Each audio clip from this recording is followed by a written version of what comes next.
Welcome back to the Good, the Bad and the Ugly podcast with me, Tony Morell, proudly sponsored by Super Resin. This week's special guest is Lewis Saunderson, the man behind the crying TikTok videos. But there's so much more to Lewis than just what you see online. In this episode, we dive into his journey from acting school. We talk about the highs and lows of going viral and how content creation became a lifeline. This one's raw, honest and full of personality. Thanks for listening and watching this episode. My heart was literally felt like it was beating out of my chest. I thought I was going to die. People forget this is how I make my living. More props, more costumes, more ambition, more creativity, more production value, more budget. Welcome to the Good, the Bad and the Ugly podcast with me, Tony Morell, and this week's special guest is Lewis Saunderson. Really looking forward to sharing the Good, the Bad and the Ugly. Lewis, how are we? Yeah, very well, thank you. How are you? I'm good. Thanks very much for inviting us up to Peterborough. Yep. We're in this lovely hotel room. Yep. Which I don't live. Yeah, no. I don't live in the hotel, but yep. No, listen, we've been speaking for a while. Yeah. You know, a lot of people will know you as the crying dad, the crying man on TikTok, Instagram, YouTube. I find you very interesting, if I'm going to be honest. Your videos and what they relate to and how they come across and what they represent. But what we want to do is find out who the real Lewis Saunderson is. So, listen, just want to get into it. Where you from? Where you grew up? Family life and school life was like? Yeah. So I'm 41 years old. I was born I grew up in Stevenage, Hertfordshire, born in a hospital in Hitchin, which is no longer a hospital there, and spent, I think, probably a couple of years as a baby in Stevenage. Then at this point in time, there was my older brother, 2 years older than me, so obviously together, you know, still two sort of little babies. My parents, for whatever reason I can't quite remember, moved us to Milton Keynes for a couple of years. That could have been work related on my dad's part. And then back to Stevenage, and then essentially I grew up in Stevenage in Hertfordshire. I started secondary school in Stevenage, so I think I did like the first half of year 7 in secondary school in Stevenage, and then we moved to Peterborough, and then I sort of picked up secondary school where I left off, and did all my education here in Peterborough. I was well, you know, I was always a good kid at school. You know, I was a good kid with a good heart, you know, and I was popular. I was kind of like, you know, bit of a comedian, bit of a sort of class clown, but I was kind of mixed in with all groups of people. You know, I wasn't sort of just set to one group. I sort of just got on with everybody, mingled with everybody, sort of made everybody laugh, because I, you know, probably was, you know, I don't want to offend anybody by saying this, you know, but I was probably undiagnosed ADHD, you know, my energy levels were through the roof, and I found it very difficult to, school was difficult for me not to be there, because I actually really enjoyed being at school, but not to learn. Yeah. You know, I was just, I loved going to school to see my friends and to be the class clown and to make people laugh and to basically piss around. And obviously the teachers were very patient with me, but it got to the point where on many occasions I was obviously having to sit outside the headmaster's office, and I was being threatened to be kicked out of school because I was too much of a disruption for the lessons. The teachers, obviously, I was stopping them from being able to do their job. I didn't care because everyone thought I was funny. And this kind of went on for many years until sort of probably around year 10, so really only a couple of years before the end of my secondary school. And I then started to think, because I just couldn't focus on anything for more than a few seconds, you know, certainly when it was things like history, geography, maths, whatever, science. But what I did start to realise was that where I was able to focus and actually enjoy the lesson and actually get something out of the lesson creatively was English and art and drama. And performing arts, as it was called back then for me. And then it was a bit of a wake-up call because, you know, I was starting to think, well, there's not a lot of time left before I leave secondary school, and actually I'm going to mess up all my GCSEs. And, you know, I always had that thing, in that goodness inside of me that didn't want to just leave school and just go, do you know what, I don't want a career, I don't want an education, I just want to piss around for the rest of my life. You know, there was that part of me that was always there that actually wanted to do something with my life. I just didn't know what that thing was, you know.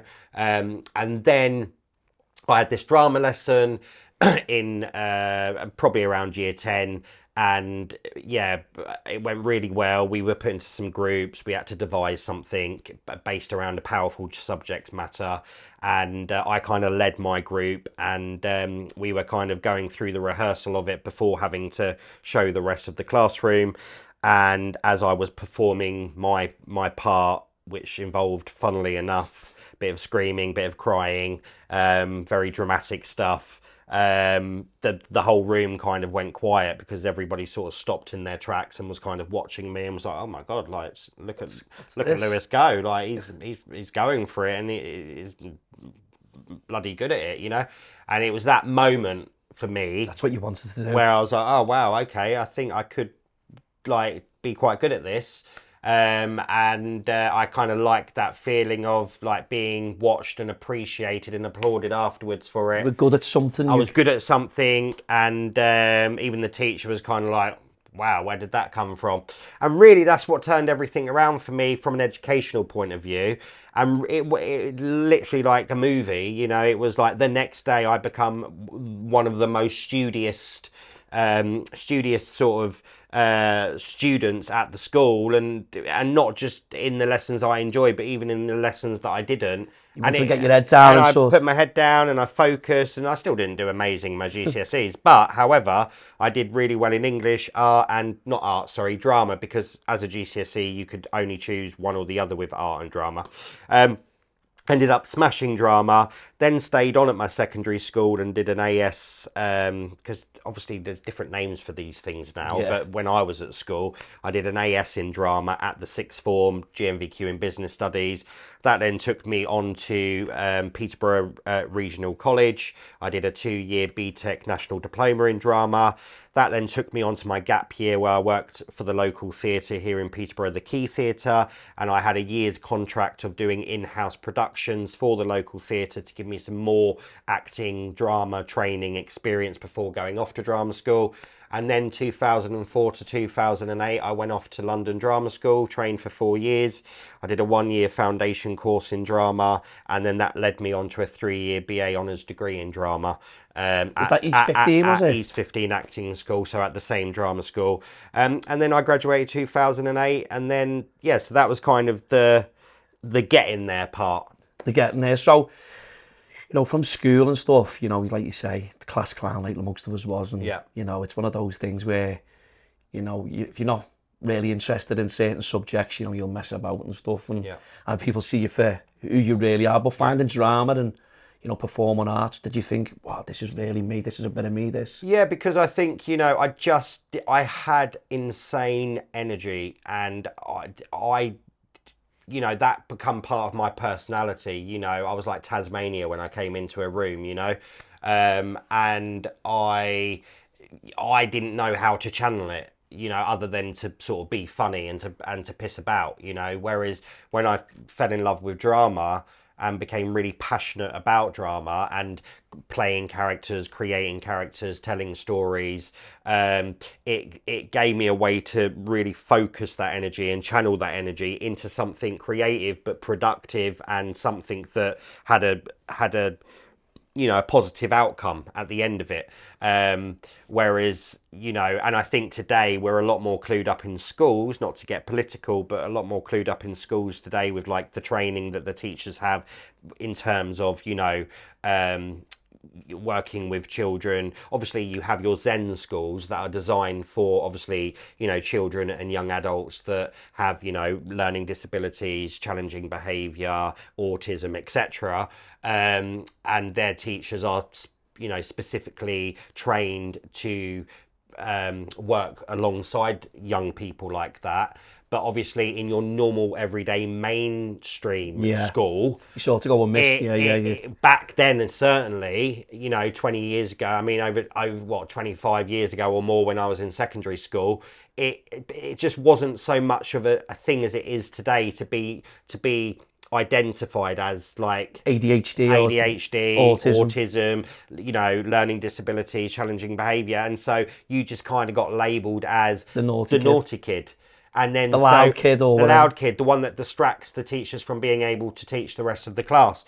And then you start getting a bad name for yourself, and you start getting put outside the headmaster's office, and you start getting threatened to be kicked out of school, and sometimes you get kicked out of school. And how's that actually helping the young person that are going through those things? I'm not saying I was going through all of those things, but which we'll talk about, I'm sure, did go on to work with young people with learning disabilities and challenging behaviour and autism, etc., and ADHD.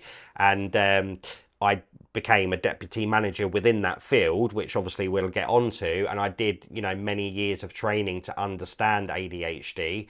And I do believe that was something that I was experiencing. But obviously you wasn't, no. I didn't know what I know now, and the support wasn't the same as it is now. What was it like with your brothers? You got brothers and sisters, haven't you? You had a big... How many brothers and sisters have you got? So I've got. I'm one of 7 siblings, all from the same mum and dad. Are you the oldest or second to oldest? So my older brother, 2 years older than me, and then the youngest. I can't even tell you actually because I'm really bad at this. I have it's all on a calendar. Everyone's birthday every year, because, for example, in May, the month we're in now, there's something like between 6 to 8 different immediate family members' birthdays just in this month, and that's nieces and nephews as well as mum and dad, etc. So I have to everyone's birthday and what age they're going to be turning is on the calendar every year. But I'm one of 7, and I'm uncle times, I think it's 14, and great uncle times 1. But 7 siblings, all from the same mum and dad, So there's 3 brothers, including myself, and 4 sisters. Bet you there's some carry on in that house.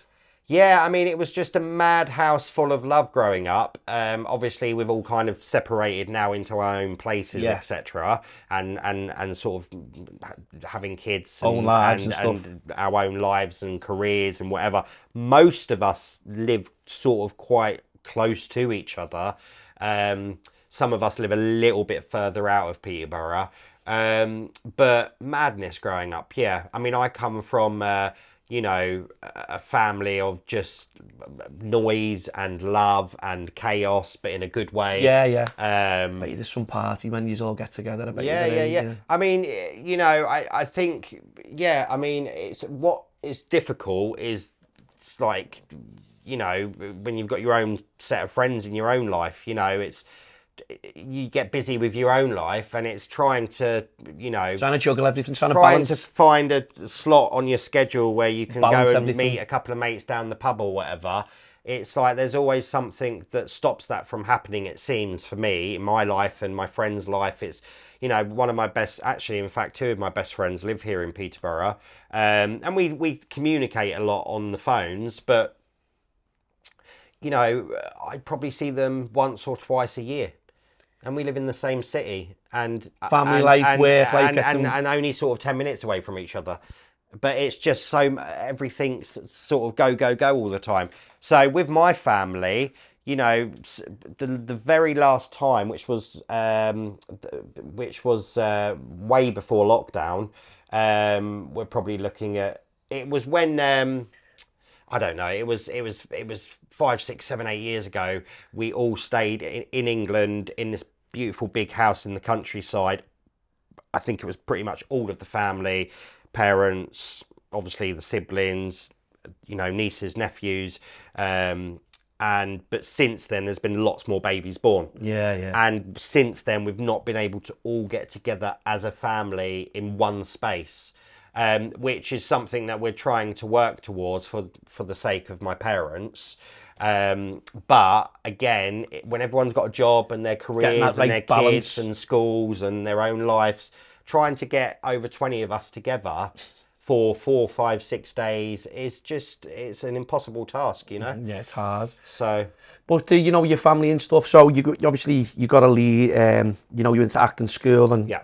you film debut 2014, The Lost Choices, a British feature film. What was that like? So that was my so I graduated 2008, and you know, you come out of drama school, you've had your showcase, you've got your agent, hopefully you've got an agent through your showcase, you know, and it begins. All of that training is sort of, it's you've learned it, it's in you, and it's you're sort of, because you know, at drama school, you're in that kind of safe bubble where everyone's like-minded, and you're doing all of these, you know, Scenarios and stuff, stage productions together throughout the year, and film projects and whatever. And you know, you could be like the bee's bollocks at the drama school, and you know, you're getting all the great parts and you're getting all of the recognition and stuff, and that's wonderful because you're in that bubble. But when it's graduation day and time is up and you're set out into the real world, it's a highly competitive industry. Because everyone wants to get found. Yeah, and it's probably even more so today because of social media, you know, because there's other ways to become... You can put yourself out there a lot more. There's other ways to become a successful, actor, content creator, influencer, you know, because even for me in 2004 to 2008, Facebook, I mean, MySpace was only coming to an end. Twitter had probably just started. Facebook had just started whilst I was at drama school. YouTube was obviously there. TikTok wasn't a thing.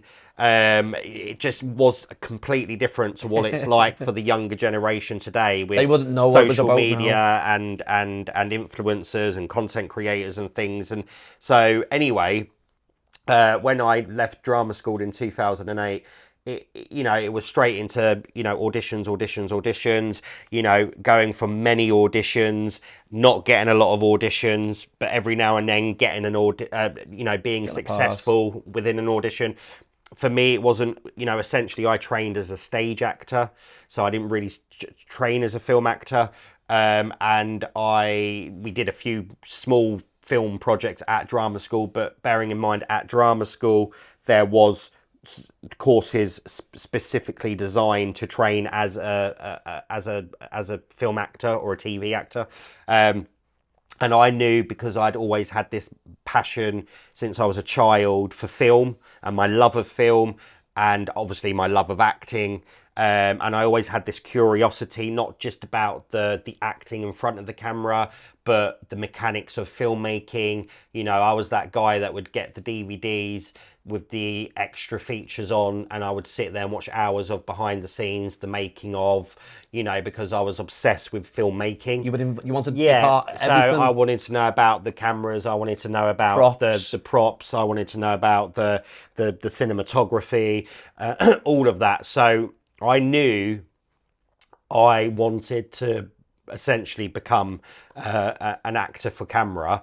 And so I then had to start sort of accepting a few sort of short films, sort of low budget short films when I left drama school, so I could start getting some material together to put into a show reel.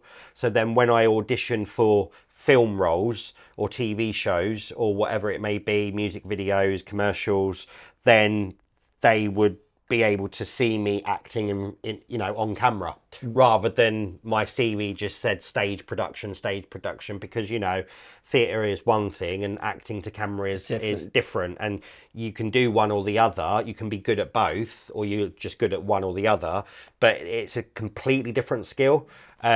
Obviously, because theatre is about being big and loud, although in my stuff I am big and loud, but it's still in what you see on social media. I mean, in my films that I've done, my professional film work, I haven't just been that character that's screaming and crying.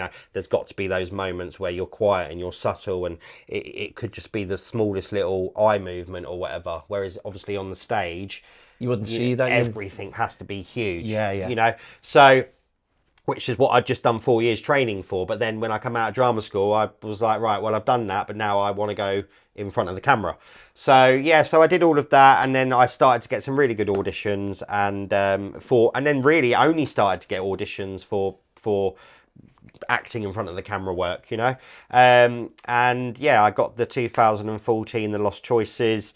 I was really over the moon when I landed that role, because for me, it was a big tick, and it was a big dream come true. And it was like, oh my God, I'm finally going to be in a proper British feature film movie that gets distributed and you can buy on DVD, and it ends up on streaming platforms. And it's drama, and it's gritty, and it's emotional, and it's impactful, and it's got some famous faces in, and one of the most famous characters playing my dad in the film.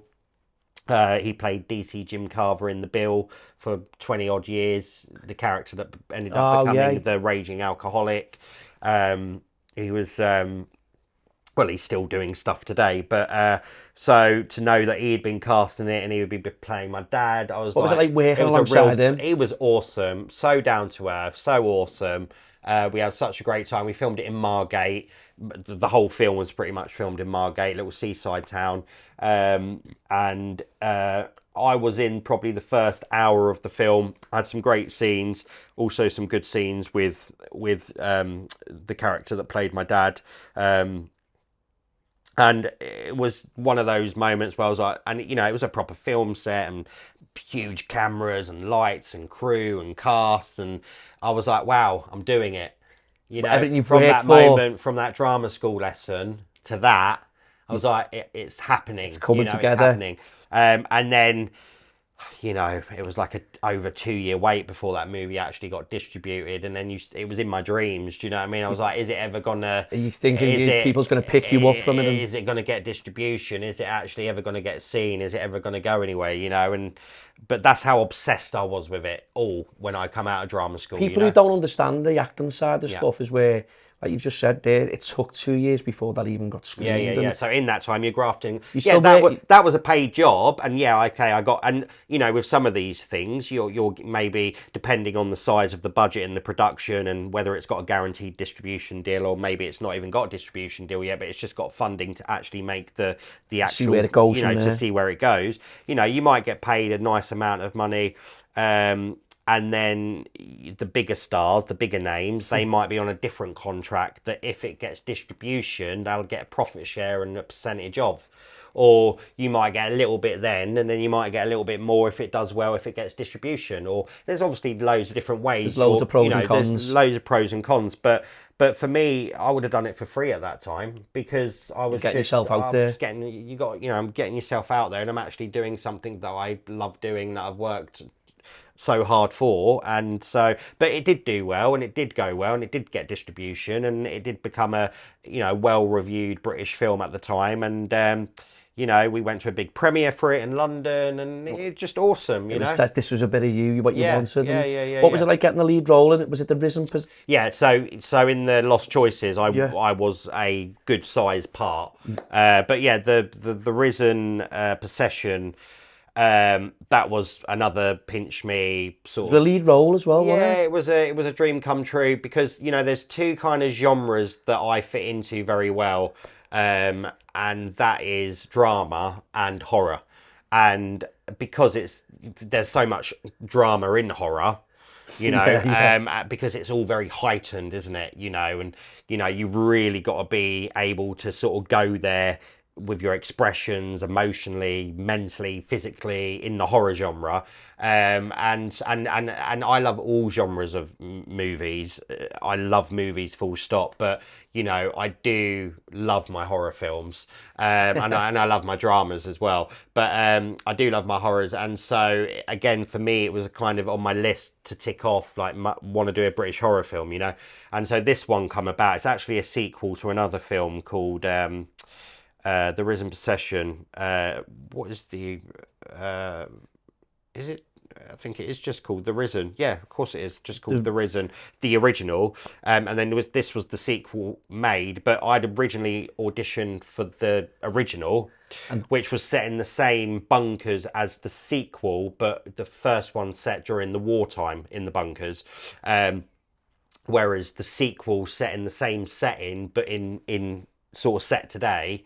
And so the soldiers that go down there as a rescue mission to this kind of secret government underground bunker to rescue these teenagers that have broken into the facilities to prat about, to drink, to take drugs, to have a good time.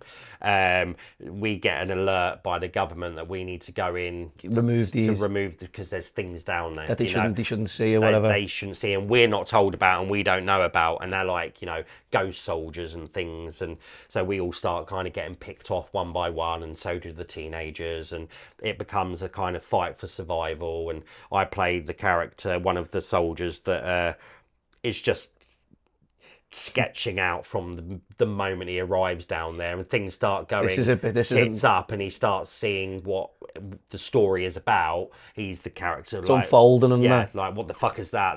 That was a fucking ghost, and we need to get the fuck out of here, and why the fuck are we down here, and why have we fucking been sent down here, and I'm not fucking sticking around. Like, he starts having a breakdown from the moment he gets down there all the way until what happens to his character in towards the end of the movie.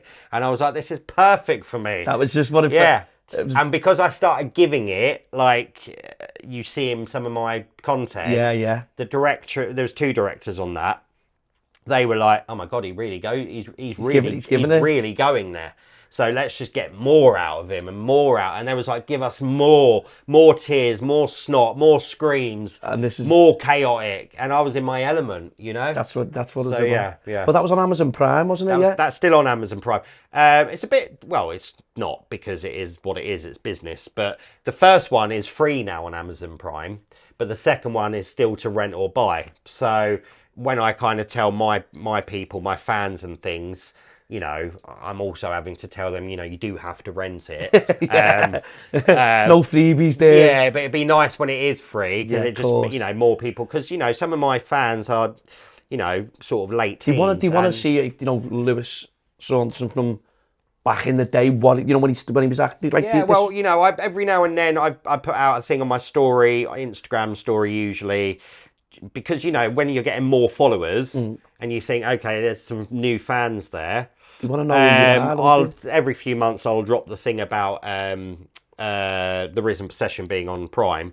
and I give them a link and stuff, and then over the next few days I get loads of private messages from fans saying they've watched it. That they've watched it, and they tell me all about it. What's that feeling like? Yeah, it's amazing, because like you say, the real fans, they want to see it all. Yeah. You know what I mean? So they're like, because, it's that thing of the real fans. I don't mean that to say they're not actually real, but real fans, they so often I'm told, and I get it, because not everyone's going to like a content creator and then look at, try and hunt down as much research as they can about them online to see that they've actually been to drama school and done professional work.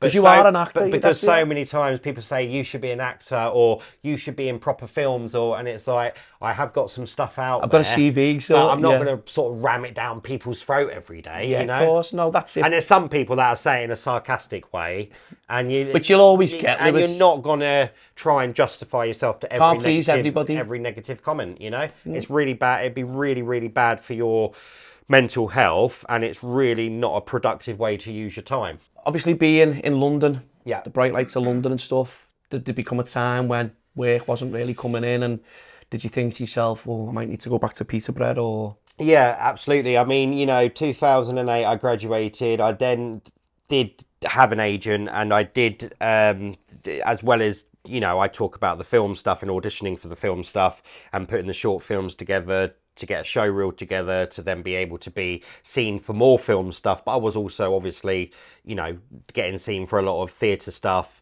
and touring stuff, which I was landing within the first kind of 3 to 6 months of leaving drama school, which I got some good gigs. For example, I did The Tempest, William Shakespeare's The Tempest and Romeo and Juliet.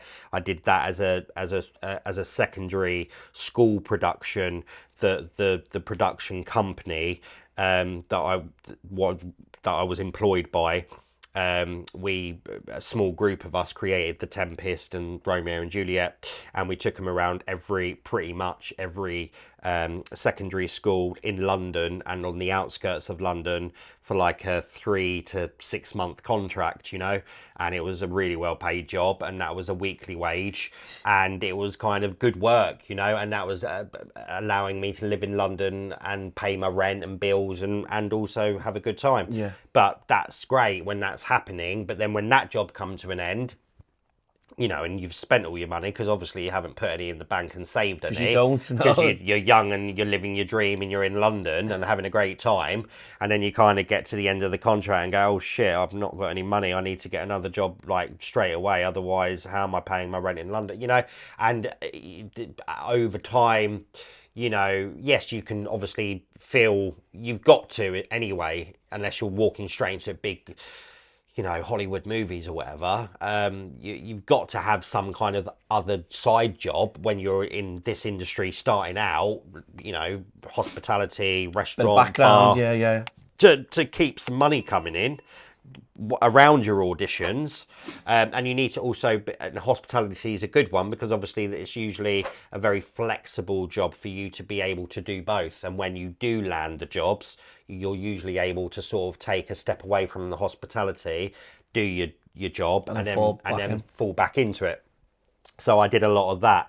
But yeah, after a couple of years, it got to the point where, and obviously today with the cost of living, even back then for me, living in London on my own, no support, not in a bad way, but my family weren't in a position to be able to just keep sending me lots of money to help support me. I had to do it all by myself, They've supported me in so many other ways. But they, I didn't come from a family that was able to just chuck me lots of money every time I didn't have a job, just to pay my rent or whatever. I'd do it myself, or or it doesn't happen, And in the end, it got to a point where the right decision for me at that time was to move back home to Peterborough. What did you do when you landed back here in Peterborough? Did you? Now then everyone, sorry for interrupting this episode. Here's a message from our sponsor, Super Resin. They are specialists in resin driveways and flooring across North Wales and the North West. Whether it's a driveway, worktop or flooring, they've got you covered. For 10% off, use the code TGTBTU. Now let's get back to the episode.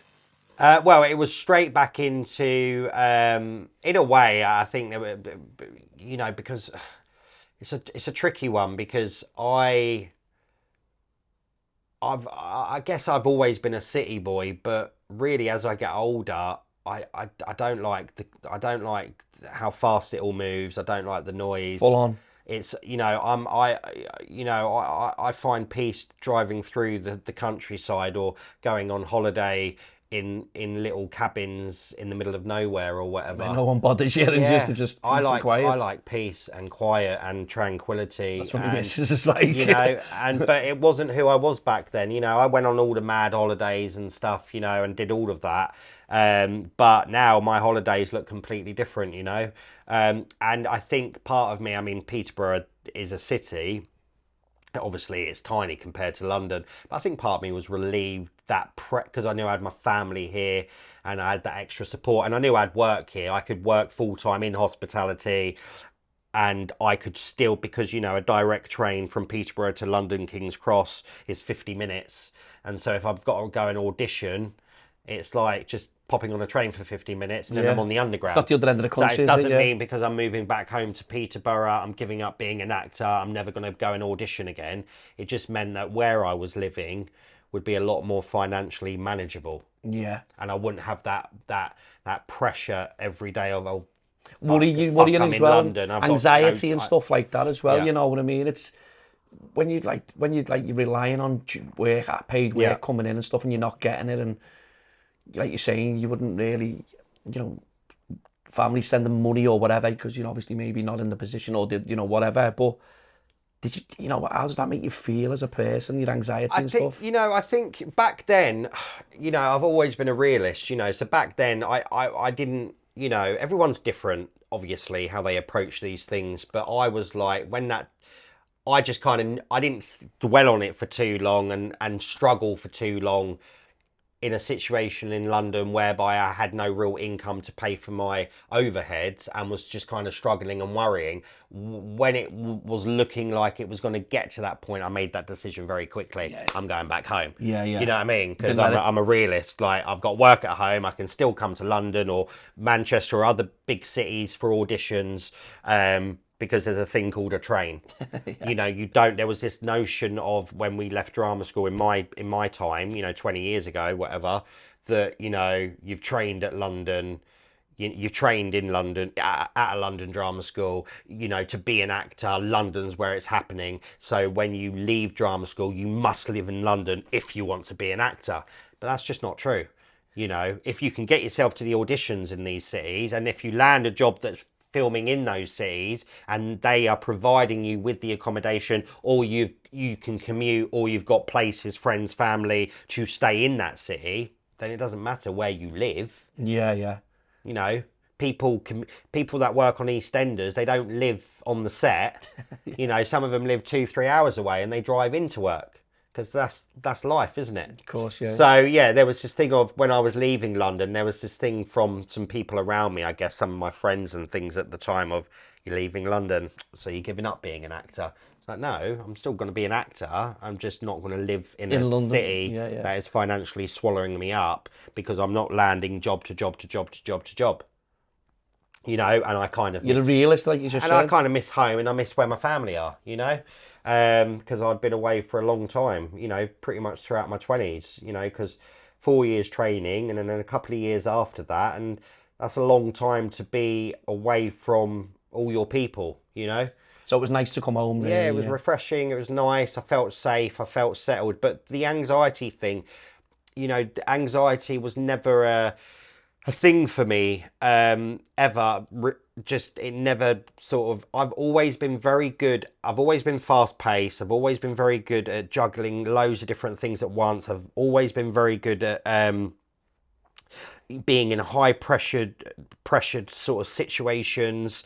I kind of thrive in that kind of situation, you know. Good problem solver, you know. I could be, you know, putting out a fire, looking after kids, and doing some cooking over it at the same time, and I'll do everything 10 out of 10, you know. But what happened was, I turned 40 last year, and I went to, with a good friend of mine, I went to Corfu, at this beautiful, I forget the name of the company, but all inclusive, beautiful resort.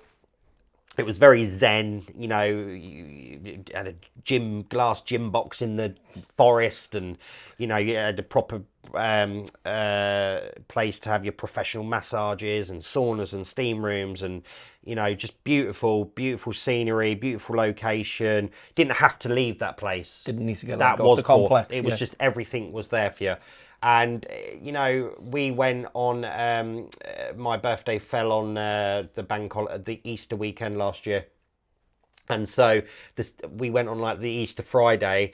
I think my birthday was on the Sunday. So the Easter Friday, the Saturday and the Sunday, the hotel essentially was only just opened, and they were just prepping for the Monday for the new season to start.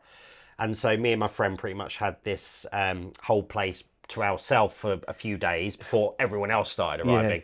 And then even when everyone else started arriving, it was just a really lovely... It was hot, and obviously all inclusive. You just keep going back and forth to that bar and another beer and cocktail, whatever.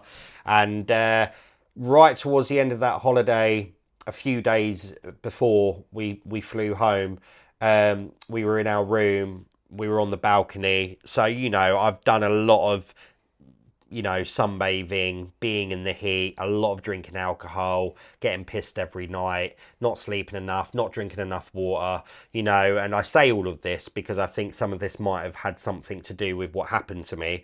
And so we were on the balcony, and I just started feeling off, like something just was not right. And I started feeling like I was on fire, and that you know, my vision went fuzzy, and my heart was literally felt like it was beating out of my chest, and I was all clammy and I was shaking, and I thought I was going to die basically.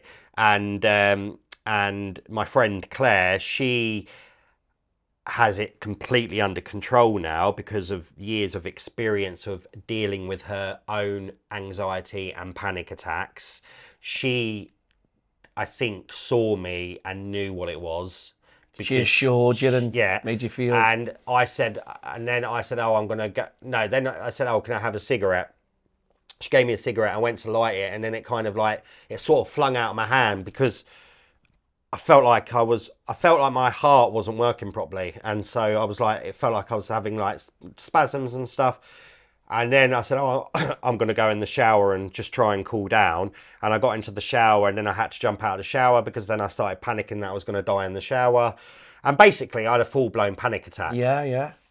And she, I mean, talking about it's a little bit difficult because it takes me back flashbacks there. and stuff. But she said, Lou, I think, no, because then I run out of the shower and come back on the balcony, and I was like, Claire, help me, like something's wrong with it feels like something's wrong with my heart. And she goes, Lou, I think you're having a panic attack. And then she jumped straight into experienced mode of, right, Lou, breathe with me through the nose, out the mouth, calm yourself down. It's okay, I'm here, you're safe, drink some water, da-da-da-da-da. And we did this for hours until I calmed down that night. But because it was the first time that it happened to me, it was a real shock to my system and to my brain. And so I was too scared to sleep that night because I was worried if I sleep, I might not wake up. And this was, like I say, the last few days of the holiday. And to cut a longer story short, I kind of got over it. I couldn't leave the room the next day. I was too scared to. I felt like I'd been hit by a bus. Do you know what I mean? I was mentally, physically drained from head to toe. And then all of that worry and panic of, I've not paid for insurance on this holiday. You know, what if I die on this holiday? You know what I mean? Like, I'm going to die. Madness. It's just all madness. Everything was entering my brain. And then I was like, what the fuck is happening to me? Why is this happening to me? And then I thought maybe it's where, you know, when you can take a funny turn if you've been in the heat for too long, drunk too much alcohol, not enough water, not been getting enough sleep. It's just the body's kind of reacting. Yeah. And so it probably was connected to some of those things. I then managed to come out the last day or two and sort of got myself back on track. And then anyway, flew back home, but even that, I then started getting in my head about what if this happens on the plane on the way home? I'm going to be in the fucking sky. I can't just say to the pilot, you need to land the plane. Do you know what I mean? But I'm in the sky. What am I going to do if this happens? So this is all going through your mind. So it was just horrible, and it changed my life really, because I was someone that would easily twice a year, not easily, because, you know, sometimes once a year, but I would aim for twice a year to go away for like a week abroad. It's like my favourite thing to do. Of course, yeah. You know, it's your payoff for all your hard work. You work hard. And, you know, you've just got back from your holiday, and, you know, you just, when you're there and you're just like, this is. You just forget everything. And it's just beautiful, and it's where you want to be, and it's stunning, and it's, I've been, thankfully, if I can never get on a plane again, which hopefully I can, I've been to many amazing places, thankfully, but, then I was just thinking, like, I don't know, like when I landed in England, I was like, I don't know if I'll ever go on a plane again. I don't know if I'll ever go away abroad again, because I just don't, because obviously it was all very fresh to me then and raw. So anyway, I got back home, went over to my parents, because I sort of needed to see my mum and talk to them about it and things. And because I didn't tell them anything when I was out there. Because I didn't want them worrying. And managed to get home, and it was quite a hot day that I come back to in England that day. So it was like heat was becoming a bit of a trigger for me. And I was literally just chilling around some of the family at my parents' home, and it happened again. And it was worse than what it was in Corfu. So I thought I was actually having a heart attack, and I said to my family, you need to call an ambulance, I'm having a heart attack. And so they called an ambulance, and a paramedic came over and sort of put an ECG on me and did all my tests and, did blood pressure, everything, and said, well, you're not having a heart attack, you're having a panic attack. And sort of, that was when it was kind of official, that, right. So did they say why it was causing? Well, no, they didn't, but he did say, very common. You need to get a grip of this sooner rather than later. You need to get this under control. Your life was, like your lifestyle and stuff. Was you working too hard? Was you burning yourself out, burning the candle at both ends? I think it was that. Everything you just said. I think also it was maybe some of the triggers that sparked it off in Corfu was, like I say, the alcohol, the heat. But also, I think because up until Corfu, I had just officially finished working my role as the deputy manager at the children's residential home, where I had been working for 4 years or more. Started as a support worker, worked my way up to a senior, and then worked my way up to a deputy manager. Very challenging job as well. Incredibly challenging. I was working in a very hostile environment in a boys' home with up to 5 boys at any one time, with very kind of dangerous backgrounds and challenging behaviour and learning disabilities and autism and lots of daily incidents, and you're putting yourself in the firing line. 24 hours on as well. 24 hours on. Where sometimes you'd be dead. Sometimes I would work for sometimes even 5. Sometimes I'd only be home 2 days of the week. So 5 out of 7 days you're working 24 hours. And those 2 days I would be dead to the world, sleeping, recovering, and then back into it again. And don't get me wrong, not always intense. I wasn't in a real high risk setting. Mine was more medium. But it was still challenging. But there was a lot going on all the time. Dealing with kids police. Running away, dealing with the police, and also dealing with having to, deal with kids that are coming at you and threatening you, spitting at you, and all of that. And don't forget, this was also this fell during the time of lockdown as well. So sometimes we actually got quarantined within the home because we all got COVID. So we'd be on and off living in the home for like 2 weeks straight, all with COVID, but in that environment. And then obviously within the company that I worked for, there was other homes in and on the outskirts of Peterborough that I would also go and work in as well. So different kids with different challenging behaviours. And my parents were telling, my family were telling me, my friends were telling me all the time, Lewis, you're good at what you do. You love what you do. You're clearly being promoted because they can see how good you are at what you do. But you're doing it too much, because then when I wasn't doing that, I was still trying to be a devoted uncle. I was still trying to be a devoted brother. I was still trying to be a devoted son. I was still trying to help my family. I was still then trying to see my friends. I was still trying to, have my life. And that's when all of the content stuff started to go really well. Well, that's what I'm saying with that. You're trying to juggle so much. You're trying to family life, personal life. I can see that, you've got a heart of gold and you're trying to help these kids, and sometimes when you're in that environment, and even though you can see them, even though they're doing bad, you want to see the good in them, because they've been let down or whatever, and the parents are not there or whatever, but then when they're when your parents and your family and stuff are saying stuff, and even your friends. Well, it's that thing of, I've always been that person of, with any job, whether it's been the bars, the restaurants, whatever it may be, I'm a bit of a sort of people pleaser, more so back then. Always yes. So I know you've just finished a 24-hour shift, but are you all right to just go in for a couple of hours and come back this evening? Because otherwise we don't have a cover. And it's like, okay, yes. And it was always yes. And this is what I try and tell my family now and my friends that are in jobs whereby they're working their job and they're doing their part, but they're always being asked on the days off to come and da-da-da-da-da. Or checking emails and I'm like, don't say yes all the time, because that job can run without you. They make you feel like it can't. But when I've left that job, has that home shut down because I've left? No. Someone else to go in there, isn't there? Carried on, because it's a business. Don't kill yourself for other people. A job is a job. As long as you turn up and do your job that you're paid for, and you do it to the best of your ability. If you don't want to do it overtime, extra time, whatever, that's your choice. You shouldn't be made to feel guilty. You shouldn't be disturbed on your days off or on your annual leave. Or, I mean, on my annual leave, I'd be contacted all the time. And also because of the senior role that I worked my way up to, and then obviously also as the deputy, I was also having to do, I think it was 10 on-call days a month as well. So it was just And never every day non-stop. I was on call, not at work, there was an incident. It felt like, pretty much, 8 times out of 10. So then I'm having to come in anyway to deal with that. So it was relentless. It was relentless, but I learned a lot, and I'm glad that I did it. But what the point is that I truly believe I saw a lot, I experienced a lot of really difficult, hard things to witness and to process.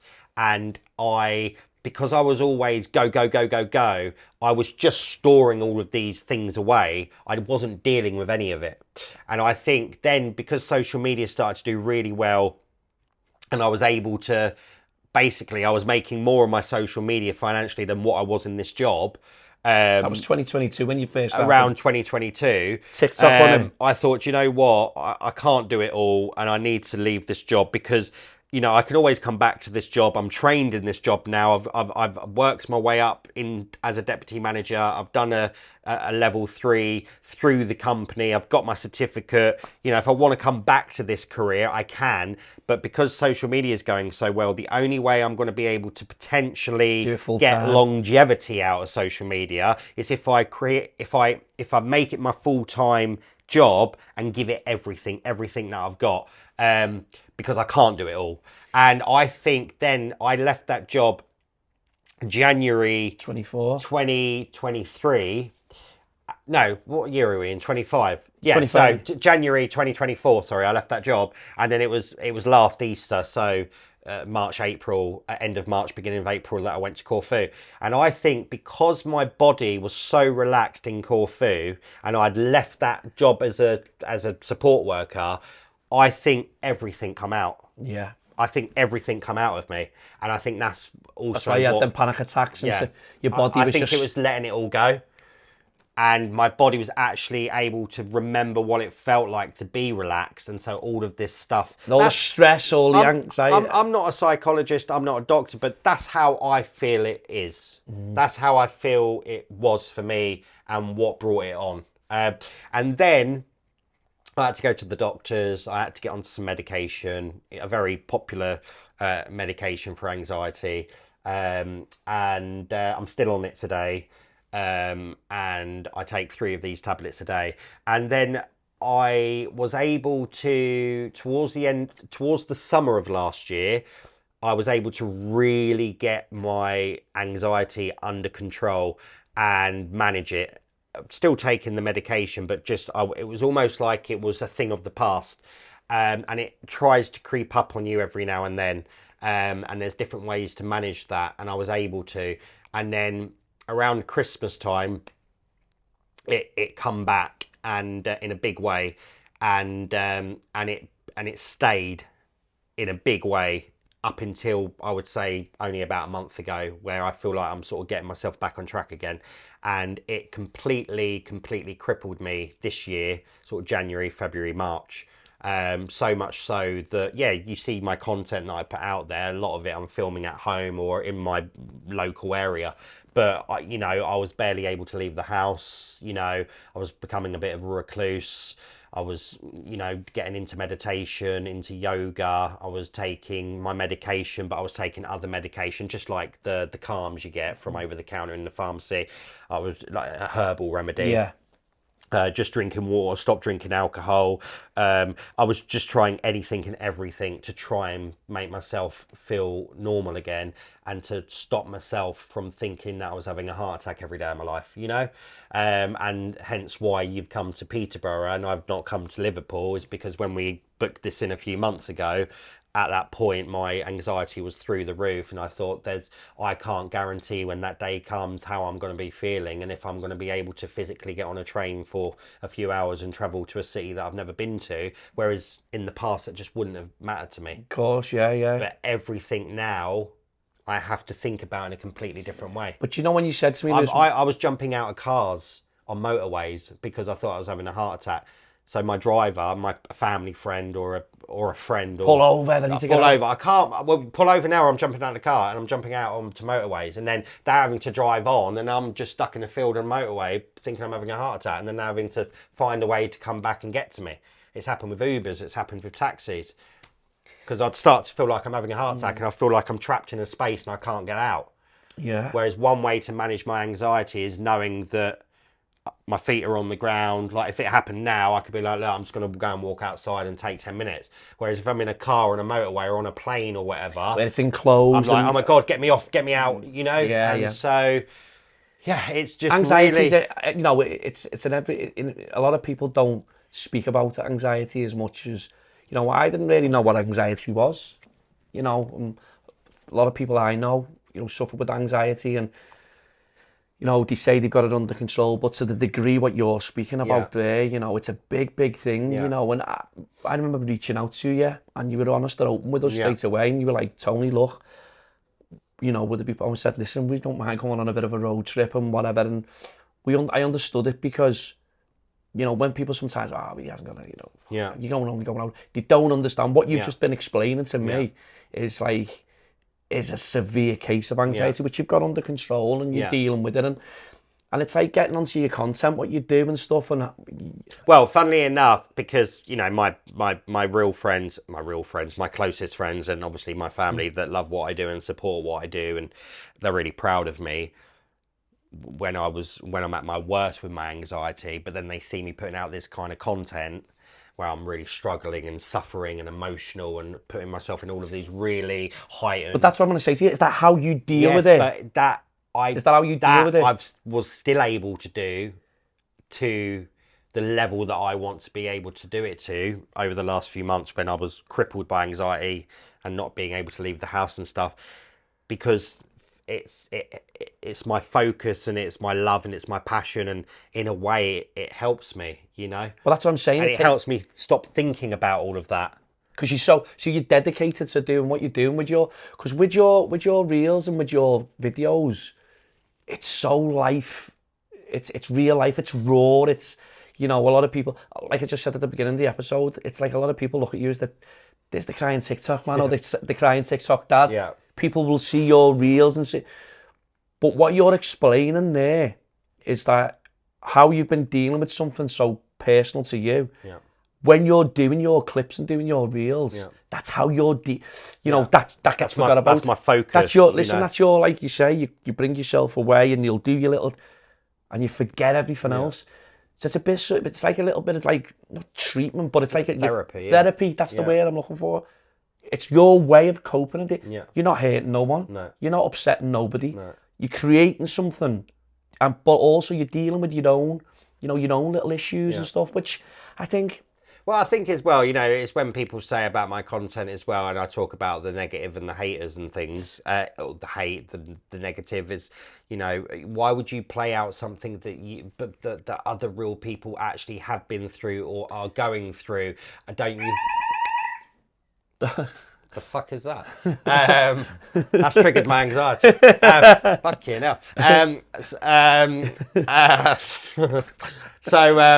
Yeah, and I think, okay, yeah, because I'm an actor playing a character, playing out these scenarios, mental health, you know, drink, drugs, you know, attempted suicide, whatever. But just because now it's known that I'm an actor portraying these things as not always just awareness, not always just as awareness, but just sometimes as a piece of fiction. How can you say, I don't know what that's like, and I've never experienced something like that, or I've not experienced it through someone in my family this is why people don't understand, you know, like you say, and Lewis, you will get a lot of people online who hate on others and post silly comments and stuff like that. But silly being the politest way to say it. Rude, horrible, nasty, and you know, TikTok, you've got 2.2 million followers. 2.2 million followers.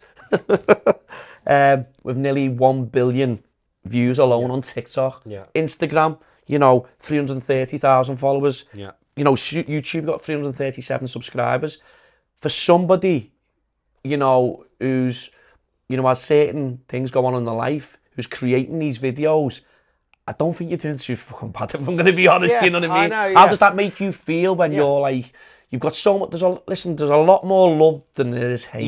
Yeah. But the hate, you tend to see the hate, Yeah. and sometimes, you know, okay, if you've got nothing nice to say, just don't say it. Yeah. You know, but how does it make you feel? Because your videos, a lot of people can relate to. Yeah. You know, like you say, there's certain videos where someone could have lost somebody close to them, you know, in a profession, or what at work or at home. It's so relatable and so real. And when you watch your videos, it's like, is this fucking real? Yeah. Is this fucking real? Yeah. I mean, I try, and that's always what I try, and the vibe that I go for, the authenticity of that thing of, for someone that may be seeing a piece of my content for the first time, hang on a minute, is this real? Because that's kind of, it sort of makes you kind of engage with it more, because you're just not quite sure.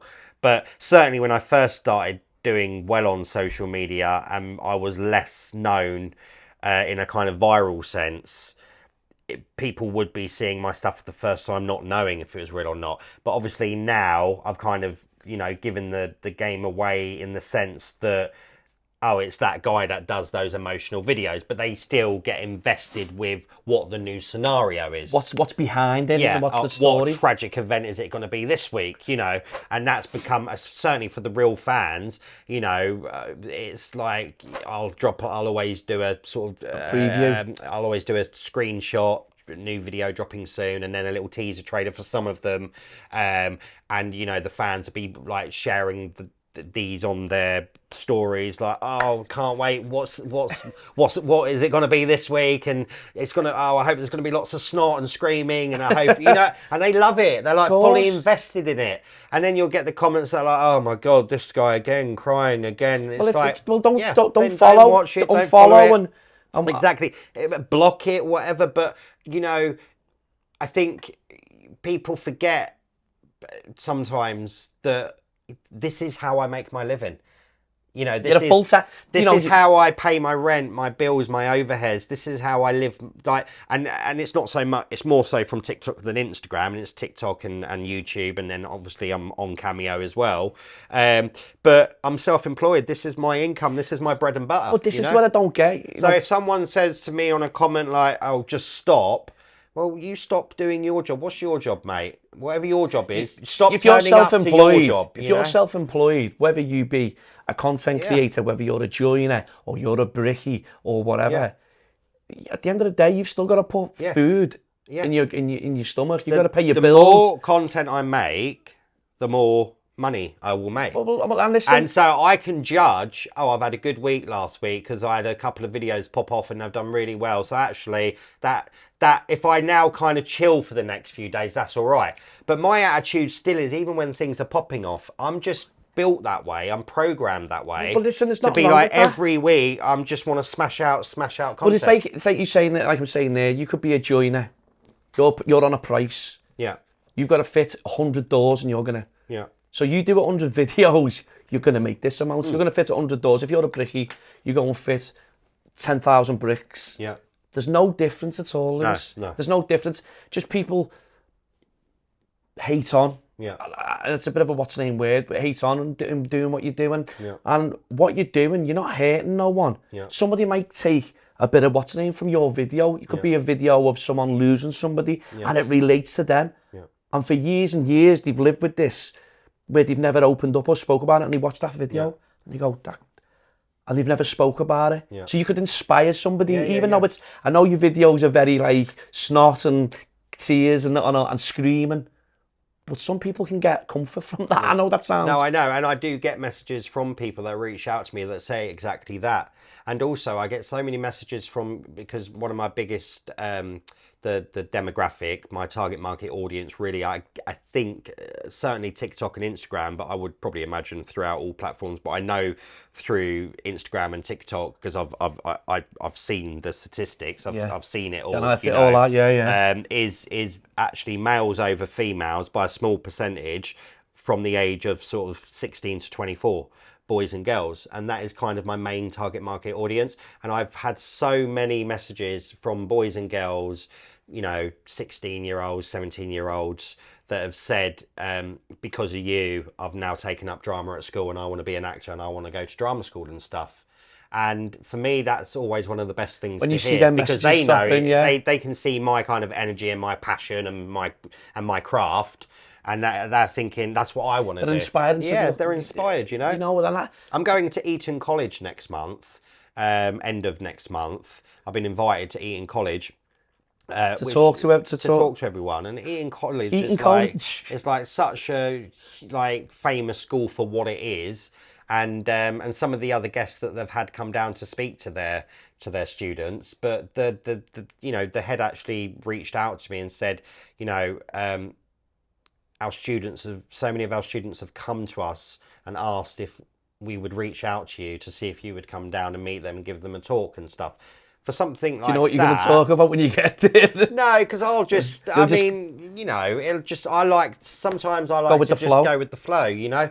But what an honour, you know. That must make you feel proud. Yeah. You know, when you were just, you know, you started acting and doing stuff, and then your content creating's gone to that level, and Eton College, everyone knows about Eton College, you know what I mean? And it's unbelievable that they've reached out to you, and you must be ever so proud. Yeah, and you know, I probably, I mean, what am I doing? I'm probably definitely one a week, but I try and aim. Sometimes I'll put out 2 a week, but it all depends on, because some of my videos might be like just to camera, and then some of them might be, you know, props and everything, different locations, and you know, a bit more ambitious and technically ambitious and creatively ambitious, and I might need to pull in some help and favours. Well, you do it all yourself, don't you? I do it all myself from beginning to end, but I do, my younger brother, is when I need sort of an extra pair of hands behind the camera, just with, you know, certain shots and things, because it's a bit more of an ambitious one, a bit more technical, and I can't sort of do it all by myself from the kind of filming point of view. Then I'll pull him in and I give him a little monthly wage. And so, I sort him out, and he works on a few of my videos each month, and he gets a little... He gets a little dropsy as well? Because that's based off how well the videos do and the money that make, and I reward him for that, you know? But, you know, what goes into it, you know, the thought, the script, the props, is it just all something that's... Well, you know, a lot of what I do, so... I don't know...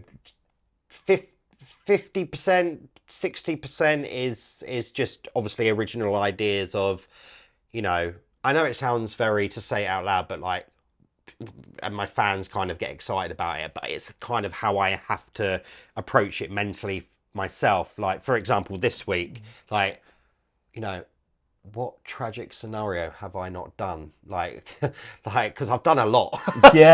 Of tragic scenarios, and it's like I've been a father to that, and I've been a brother to that, and you know, I've done the mental health, and I've done this, I've done that scenario. So it's like, what tragic scenario am I putting together this week? And it's a bit of a dark place to have to take yourself, to think, you know, it's got to have that hook, and it's got to be, you know, I mean, I have got one ready to film this week, and it is tragic, but they're not always. It used to be a bit easier for me to think about them because they were kind of new and fresh and coming to me, whereas now I've been doing it for so long, I've done so many tragic scenarios. It's like, hang on a minute, I don't want to start doing the same scenarios.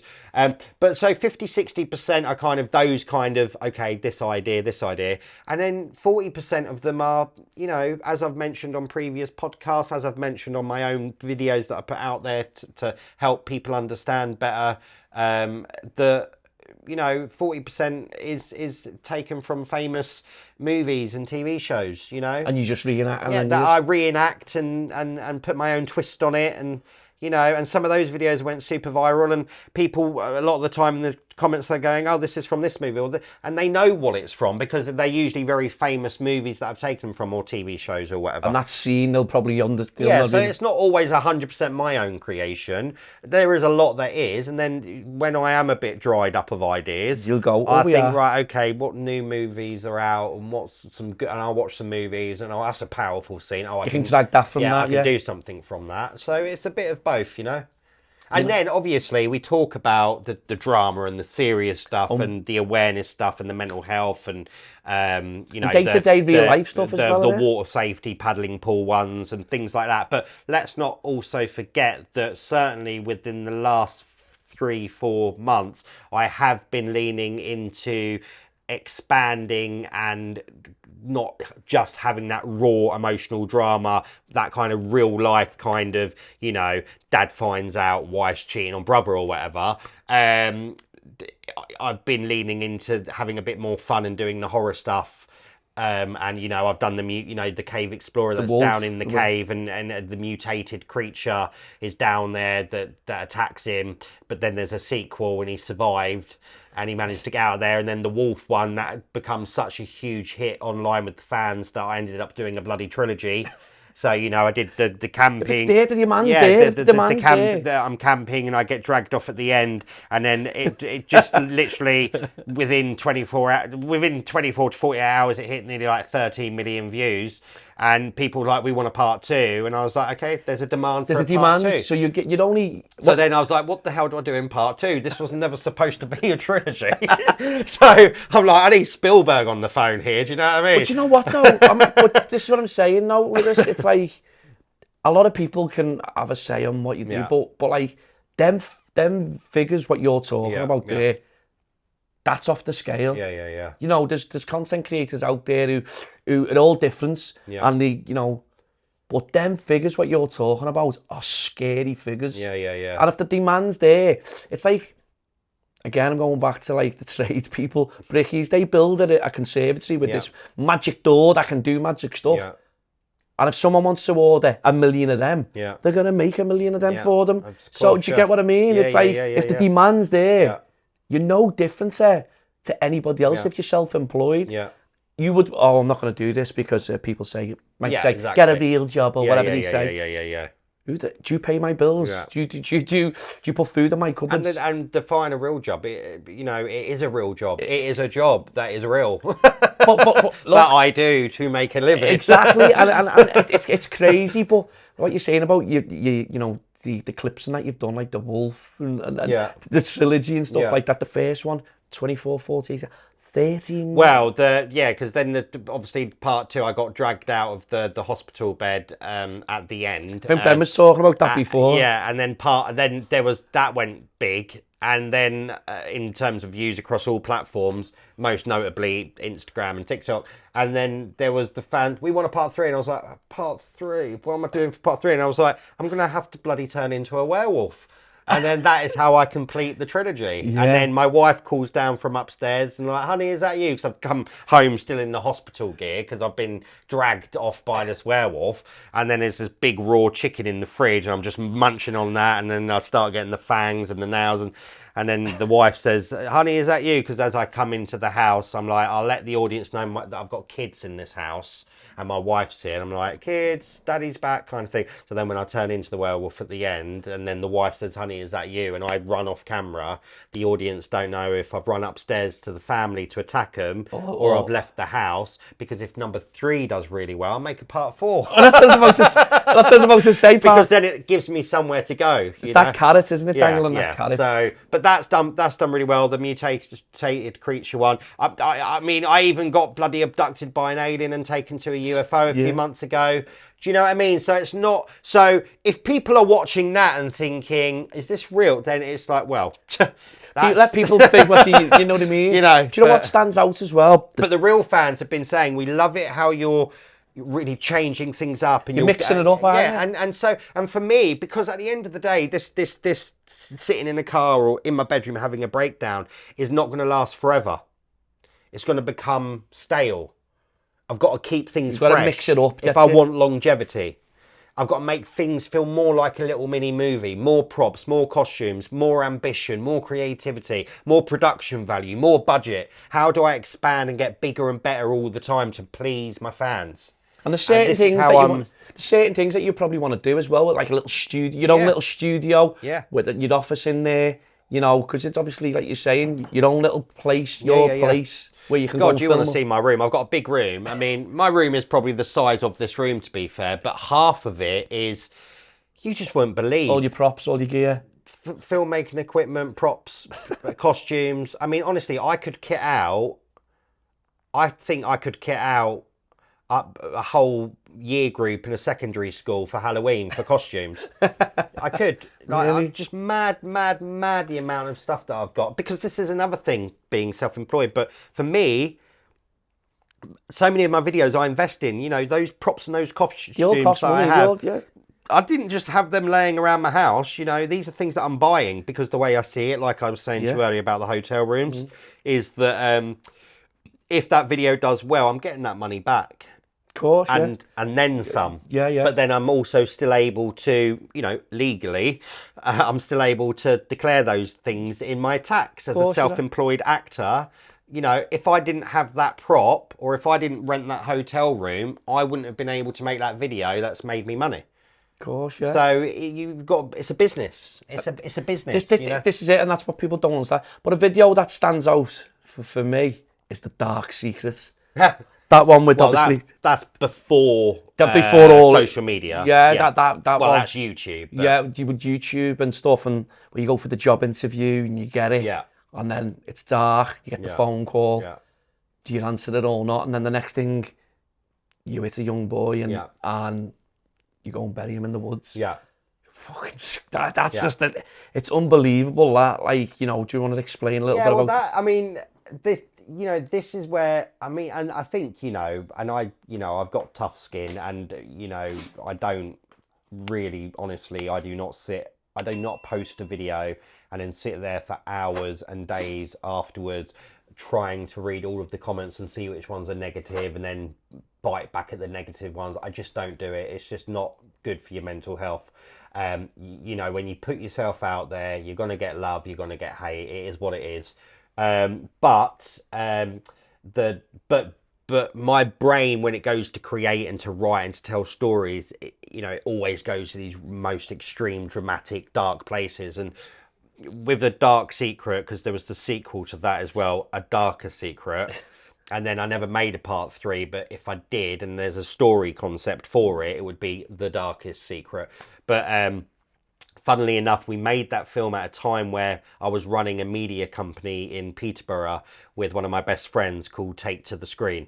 And we did that for a few years, and that was around me auditioning, that was around me working behind the bars and in the restaurants. I was also freelance drama teaching at some local theatre companies in Peterborough. That was one of those times, like I mentioned earlier, where I was like doing 10 different things at once. Spinning too many plates, yeah. But I was smashing it on all of them, you know, because I was younger and I could do it more, you know. And so we run Take to the Screen, and because Take to the Screen was about running classes for children who wanted to learn about some of the basic techniques of acting in front of the camera and also working behind the scenes. Some of the kids might not have wanted to be in front of the camera. They might have just wanted to operate the camera and hold the microphones and all of that. So we started to build up all of this really cool equipment at the time.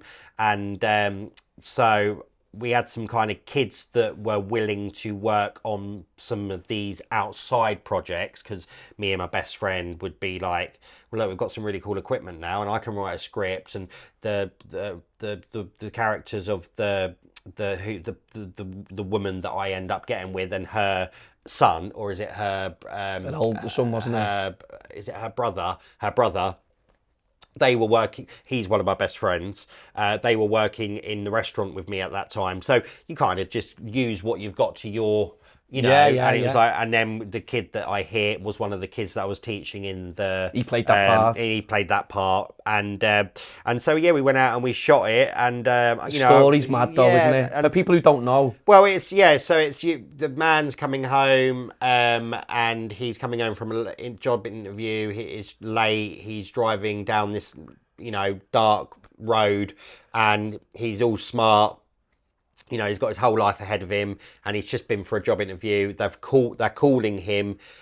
He's a bit, do I answer it? But he can see the number because he's driving. He can see the number, and it's, hey, just want to say, well done, you've got the job. And in that moment, he's excited.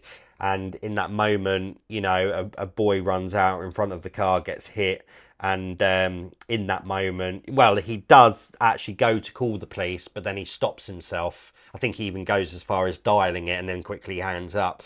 And in that moment, it's the kind of stories we see on these dramatic limited series on TV, you know, the real... Very relatable. Yeah, real nitty gritty stuff. And in that moment, it's like, what do you do if that happened to you? Obviously, you should do the right thing and call the police. But in that moment, he just thought, you know, middle of nowhere, nobody's seen, maybe I can get away with this. It's not the right thing to do, but if I go to the cops with this, my life is over, my life is ruined, and he buries the kid.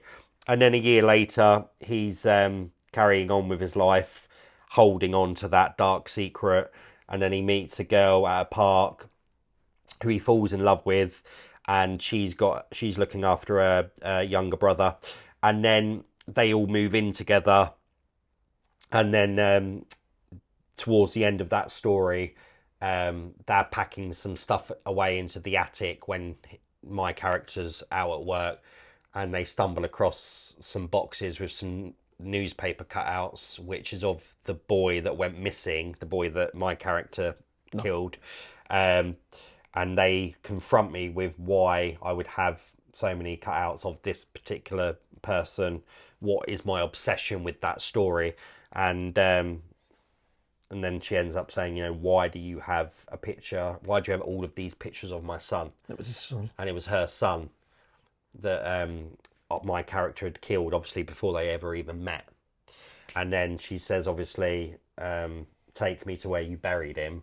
And so I do. And then the young brother hugs me because I'm breaking down with the shovel.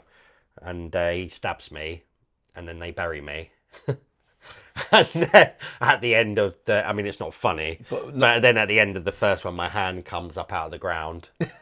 Because, you know, it's got to be done. Yeah. And then on part 2, it's about now I've been sent over the edge, and now I'm coming for my revenge for those two characters who are trying to pack up and actually escape.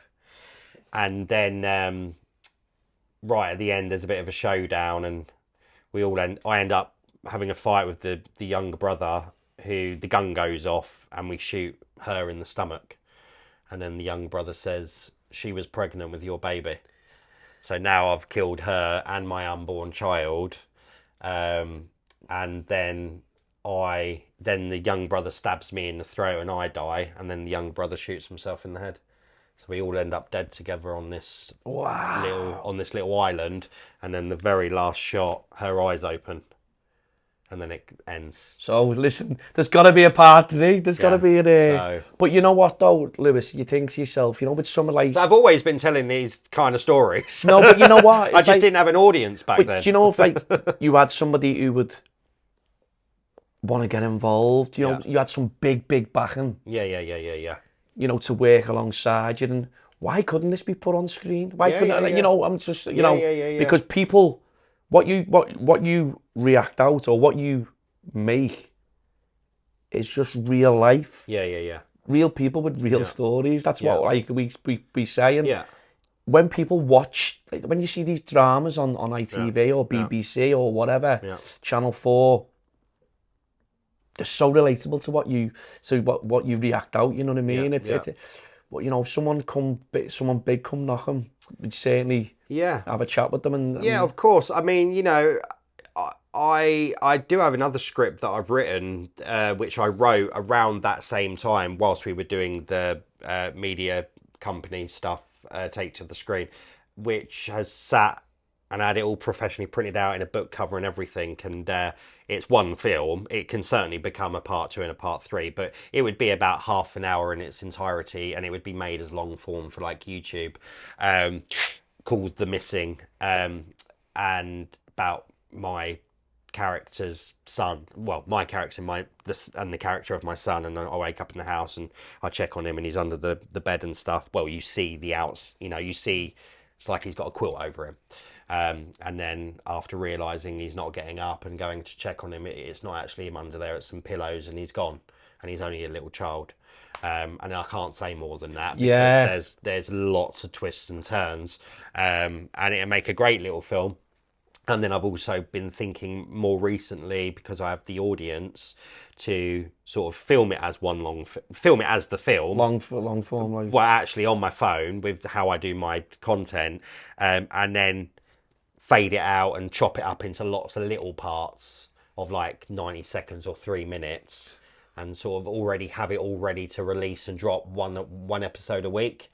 But again, that's quite an ambitious one, and it takes a bit of planning and time, and there's a few different characters in there, and I need different locations, and that's when things have to be a lot more planned and thought out, because you need to rely on other people as well. Of course, yeah. Whereas for a lot of what I put out, I just need to rely on myself, and as long as I got myself, You know it's going to be... Yeah. I can get it out, and I know what I'm doing. So yeah, I also have landed a new British feature film, which I'll be filming in, I can't say too much about at this point, but that I'll be filming in November for a few weeks, on a little island in England, and it's post-apocalyptic thriller. And these surviving characters that have been on this island for about 8 months, because of this kind of event that's happened outside. They're all kind of been surviving on this island, and my character is, well, he's on the moonshine. He grows it and drinks it, and he's a bit of a drunk. But great script, great story, funny moments, powerful moments, lots of drama and conflict. Any big names in it, or? Well, I don't think the whole thing's been fully cast yet, but they did tell me that they've got some other big online names. So, but obviously they're not trying to cast the whole thing with just people that are content creators or influencers, because they need to know that they can act as well. But apparently there are some other big names from the kind of social media side of things that are attached to the project. But I've actually got a meeting with the guys. I've had a meeting with them, but I've actually got a meeting with them next week here in Peterborough.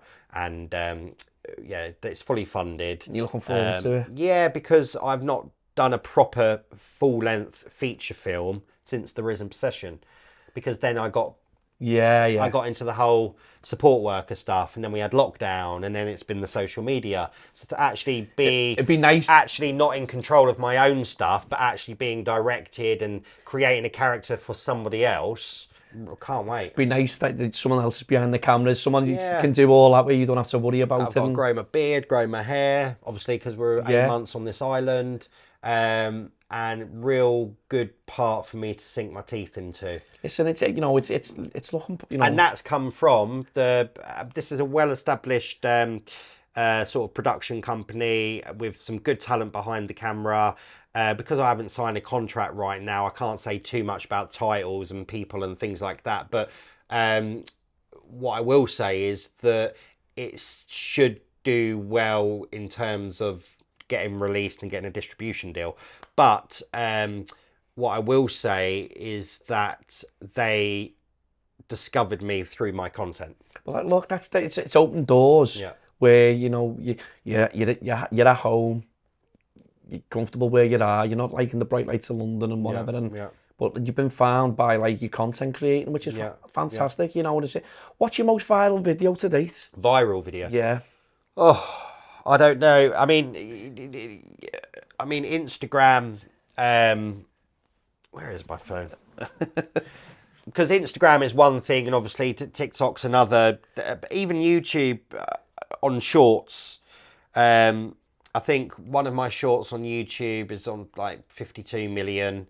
That's the original son drowning in the paddling pool, which was really the one that blew up around the world, and then really started to grow my following and really sort of put me on the map, sort of from a kind of viral social media point of view. And then from that point onwards, all my videos started to do quite well. Yeah. But that was a couple of years ago, and that one did like 52 million on YouTube Shorts. It got something like over 90 million on TikTok, and it did something like however many million on Instagram. But on Instagram, I'm not going to get no signal in here, but on Instagram, I've pinned some of my biggest ones. The soldier breaking down in the car is on on Instagram. It's on 34.7 mil. The tornado one that I did, where my son and I are in the garage and the tornado comes and we've got the little baby out in the buggy and we kind of created. Is that with the trampoline on the garden and all that? Yeah. I'm really proud of that one.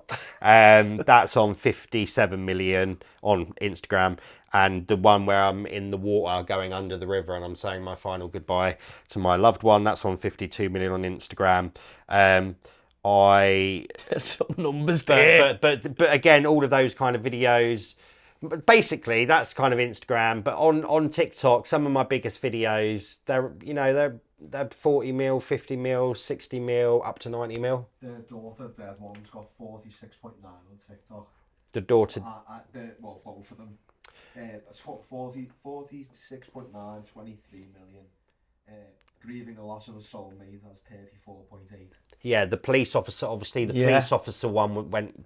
Well, do you know what? Huge. Which has been the hardest one to film? Yeah, that one. That'd be on a lot of views. Hardest in what sense? Do you know when because obviously you film so many. Yeah. And they're all very, emotional. Even that, then I was like, daughter found dead. Which one's that? Because it's become. You've done that many. That's why. It's like, which daughter was that? I know. No, but do you know what? It's such was I a fireman or a police officer? But that's what I'm saying. It's like you do so many hard hitting. Yeah. But there's the one that just stands out, or as in being my favourite? Yeah, your favourite, or the one that's really for you for when you've done it. And like we were saying before, like your adrenaline, everything you put into it. I don't know. I mean, quite a few of them, to be honest. But I think actually, because the police officer rushing to the crime scene where his daughter has been in the found tunnel, dead. Is that? And then Is that the tunnel one, is it? Yeah, the tunnel one. And then, that's where the famous meme come from, of me falling down on the knees as the police officer. Really going for it and getting that adrenaline and thinking about, what I'm sort of acting out, playing out. And obviously it's incredibly sad to be thinking about that stuff. I think I needed a bit of recovery time after that, because that was the final shot that we filmed of me coming down on my knees. But even the one before that, which did really well, which inspired the idea for the police officer one, which was actually taken from the movie Mystic River, directed by Clint Eastwood with Sean Penn, where he is taken to and Kevin Bacon as the detective, where he's taken to the crime scene where his daughter's body's been found, and he realises, and he's got all of his friends there with him, and Sean Penn, he performed it. I think he even won an Oscar for the role, but don't quote me on that, but I think he did. But he he's like, is that my daughter in there? And it's taken like 20 cops to hold him back, because the strength of that father discovering his daughter, the adrenaline that's rushing through his body, and 20 cops are struggling to hold him back. And he's like, is that my daughter in there?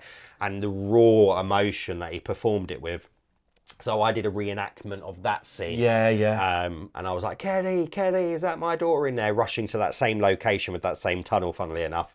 And that did really well. And then that kind of inspired me for the idea of doing the one of the police officer finding his daughter dead. But it's like you're saying there. But they were difficult ones to do. That's what I'm saying. It was But it's the after, you're mentally, you're physically. Yeah. It's like that adrenaline where you're putting everything. Because when you see you perform, when you're acting. Yeah.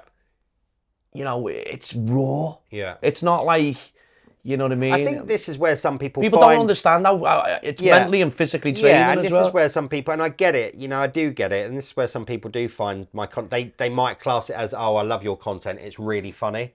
Because I think people do end up laughing at some of my content because they're invested in it, but I think it's the thing of sort of like, he's really going for it, and he's still watching. He don't stop. But it's like that is real screams and snot and tears, and it almost becomes funny because it is so big and so, it's loud. It's loud and it's in your face, and also so many people. I have this all the time on podcasts afterwards. Once the podcasts are released, and people will say things like, oh my God, this guy's actually serious. Like, he takes what he does seriously. I thought he was just one big joke, like doing it all for satire. And it's like, but it's not satire. But if that's how you want to see it, then that's fine. That's your opinion. That's your opinion. But I'm not doing it to sort of be satire and to take the piss. I am actually giving it everything that I've got and actually taking it very seriously. Yeah, you're passionate about what you do. You know, so if you want to see it as this guy, I love this guy, he just takes the piss. It's like, but I'm not actually taking the piss. Yeah. I'm taking it very, very seriously. No, you know, and I've also, yes, it's just for social media, but I've got to think about lighting, angles, props, costumes. You do the lot. I've got to think, it's got to look good, it's got to feel good, it's got to feel real. So however people want to interpretate it, that's entirely up to them, isn't it? Of course.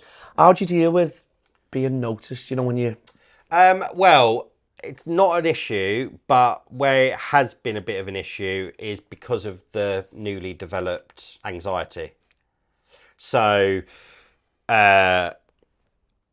you know, again, this was not who I was many years ago. I could stand up in a room full of 1,500 people and just give a speech on stage or be funny or whatever, and it just wouldn't even faze me. Whereas now, real crowded spaces, sort of like, oh my God, oh my God. So if there's groups of kids that are coming out of a school on a lunch break or whatever, when I'm over at my local shops or whatever, that's usually the age group that will call out to me and ask, you know, am I that guy from TikTok and can I have a photo or whatever? But they're sort of always in big groups. For me, I can be a little bit like, oh, you know, not because I'm, You're a bit overwhelmed, I'm not you get worried, overwhelmed but it's overwhelming and it's overstimulating for me. If it's just one person or two people, I can manage that a lot easier. Of course, I think. But I do get a lot of, oh, are you Lewis from TikTok? And I love what you do, and I can have a photo and this, that, the other. But I also think, no matter what people write online, you know, like, even if people are even if someone might have said something about you online in a negative way, but they actually see you in real life, I've never had a negative interaction with somebody recognizing me. It's always been very sweet and positive. Yeah. So, you know, that's like you say. I mean, if it was the other way, then that would probably trigger my anxiety even more. You know what I mean? Yeah. But I think, you know, probably people that have an issue, if they saw you in real life, they'd probably just keep their mouth shut. Of course. What's the good, the bad and the ugly side of content creating? Well, there's lots of things. Firstly, if you've made it your full-time job and now you are self-employed, then, you know, even on the days when you don't really feel like doing anything and creating any content because you're tired or unwell, or you're just not feeling inspired, or you're just feeling like I don't have anything new or fresh or exciting to put out, you still got to come up with something and grind away, because certainly when you become a well-known content creator, influencer, whatever it may be, you know, and there's an audience for you out there, like you put out a podcast every Sunday, there becomes an expectation and a need from your fans to want that content regularly. What's next? And consistently. Yeah. You know, you can't just, if I just stop now and didn't put out anything for another 3 months, I'd start to lose interest and lose fans, and, you know, so it's about, but also you got to do it for yourself, because if it is your job and it's full time and it's how you're making your money, you got to treat it like any other job. Bad side also is, obviously, it's a very ugly thing. Social media can be a nasty place. The internet, and very nasty. And, you know, I've had some disgusting messages sent to me directly on Instagram, emails, because I have my email address on my bio, personal threats, verbal threats. You know, if I ever see you in the street, this is what I'm going to do to you. I'm going to stab you up. I'm going to this. I'm going to that. I'm going to find out where you live. I'm going to burn your house down. You're a this. You're a that. Like, some real sickening, disturbing messages. You know, and I just think, like, wow, why do I make you so angry? Why are you taking time out your day? You don't know who I am. Like, that is what I do for my job. You don't know me personally. I'm a good person. Like, you know, and you're talking at me. You're talking to me like I'm some sort of weirdo, serial killer, mental health, like, person with real bad mental health issues that's just walking around the streets trying to harm people. Like, you don't know who I am. You don't know, you know what I mean? And the way you're talking at me, to me, about me, things you want to do to me, I've had to report things to the social media platforms. I've never had to report anything higher than that, because I've just reported to the platforms and I've just literally blocked them. But I just think like, wow. But people to take time out the day to send like. And now for me, I can handle that and continue being a full-time content creator. Yeah. I know for some people starting out, especially young people, Fucking hell. one little negative comment Knocks can the make dust them them. stop, let alone messages like that. That could potentially send someone them off, to, off the edge, and to end their life. Yeah. And this is what the people don't understand, that are spending so much It's like time. cyberbullying, and really, isn't Yeah, it? It's like, yeah. and it can push people to the edge, like you're saying. So you've got to have a real tough skin and really be able to take the criticism with the good stuff. A lot of people, you can have opinions. Yeah. That's not a problem. But when you start going personal and going deep in on people and saying you're going to do this physically and when I just don't get it. Yeah. People might, whether people like what we do. And that person could be on a fake account. That person could be actually a 12-year-old, but with an adult's profile. Or that person could be a 60-year-old pretending to be a young person. You're never going to know who these people are because they're hidden behind a keyboard. Exactly, but, and it's... it's worrying, it's sad, it's sickening, it's disgusting, it's scary. But you've got to try and, you just got to I put it because last night was the big Man United match against Spurs, and I'm going to probably disappoint some of my fans now that support Man United, but because they're seeing me do some of these Man United reaction videos. I showed Ben on the way down. He was laughing his head off because he's a Liverpool fan. I think some of my fans are thinking I'm a Man United fan. To be completely honest with you, when it's the big England matches, I get behind it. As a, do you have a team you support? Or I used to, funnily enough, when I was younger, living in Stevenage as a child growing up, was Liverpool. But England, when it's the big England when they're in the games, tournaments and stuff like that, I'm behind that. Otherwise, I just don't really follow football and I don't have a team. Now, one of my best friends is Man United. So we've done a couple of reaction shots over the years. Anyway, he told me about a week ago, so, Lewis, there's a big Man United match coming up. It's the final. It's against Spurs. Man United are favourite to win, but, anything can happen. And, if Man United do win, they're going to get like £100 million for the team or whatever. So if they lose, obviously, it's just going to be heartbreaking, devastating. You should do a reaction video. So I was like, oh, thanks for the heads up, because they're always going to do well. But I like to have stuff hot off the press. So the moment that result come in, within 2 minutes, my video was already out there online. And people was like, well, you must, how the fuck has he got this video out already? We've only just got the results come through. And he's walking through the woods with red smoke and this, that, the other. And so what I did was I got myself a cheap Man United t-shirt, again an investment for the video, and a Spurs one, and so I did two versions, exactly the same performance, edit, music, on-screen title, everything, and I had them both in my drafts yesterday, and I was just waiting for that result to come through. And 10 o'clock come, boom. Yeah, and well, I posted that last night at 11 o'clock. I know Instagram, it's not far off 1 million. And TikTok, I think, should have hit over 1 million now, because it was not far off 1 million before I come out here. So 1.3 mil. There we go. I mean, that was that was posted not even 24 hours. 17 hours ago. So now that one on TikTok, because it's over 1 minute, that should continue to grow at that speed. So that's going to be a nice little earner for me. And this is the job. That's your job. This is the job. You know. And I had a Spurs one to go, but I didn't, It's just the way the cookie crumbles, isn't it, unfortunately. But, so my friend, one of my best friends who's devastated, not about my content, because he's a Man United fan. He's also gassed for me as well, because he's like, well, your video's doing really well. Yeah. So. If anyone reaches out to you, big organisation, big broadcast. Yeah. You'd obviously go and speak to them. Yeah. Is there anyone who you'd really, really love to work with, or? Well, I've had it. I've done, how do you call it? Campaigns, brand deals, whatever. But, I've done some over the years.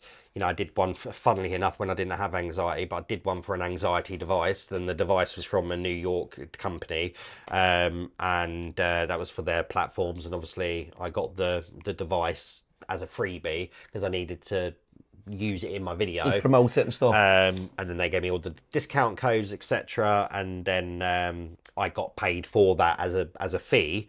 I did one for Marc Jacobs, which are obviously a huge clothing brand, and they sent me. This was last year, but they sent me a top and a bag, which was for their summer catalogue last year, and I think in total it was like $800 worth of kit, which was just this top and bag. I was thinking, you know, because of what they were trying to do was sort of, they saw that because they hadn't long started their TikTok account, and they saw that they need to get popular content creators and influencers to wear their stuff and promote it to grow their TikTok, to push traffic towards them. Because that's where it's all network, it's basically. all social media today, isn't it? So and I said, so hang on, so because I'm not a model, like what do you want me to do? And they were like, you as long as you're wearing the top and the bag, just do something dramatic and just have that top and bag on, and you know, you keep the top and bag afterwards. And I was thinking, and that was a nice paid job as well. And I was thinking, that's great, you know, like I'll just do one of my videos, but wear the top and the bag, get paid for it, and keep the top and the bag. Do you know what I mean? And then, so it's been, and I've done some sports, some of the betting ones, some of the betting shops. Betfred and all that. Yeah, I've done some of those for horse racing last year, but I've got one that's just come through that I can't talk about. The reason I can't talk about it is because I've literally had to sign an NDA, but now I know what it is. Yeah. And it's big. It's not 100% mine yet, but it's potentially mine. But yeah, that would be great if that all goes through. So yeah, these things are happening all the time. You know, this is what people, you know, they don't need to understand, because I don't need to explain my life to everyone every day. But I'm forever, and there's so many things that people are trying to take the piss out of me and get me to work for nothing and for free. But listen, you know your worth. You know your worth. So you know. I'm dealing with negotiations all the time, every week, to do with different things, to do with. I'm only getting those opportunities because of where I've got to on social media and my online footprint and your presence, you know? and what you do. And listen, like you say, you know, at the end of the day, you know your worth, and you know when people, and you've got people coming, they're queuing, mate. Yeah. You know, and I don't just say no to everything, and I certainly don't just say yes to everything. You know, it's knowing what is going to be worth your time, what's going to be beneficial.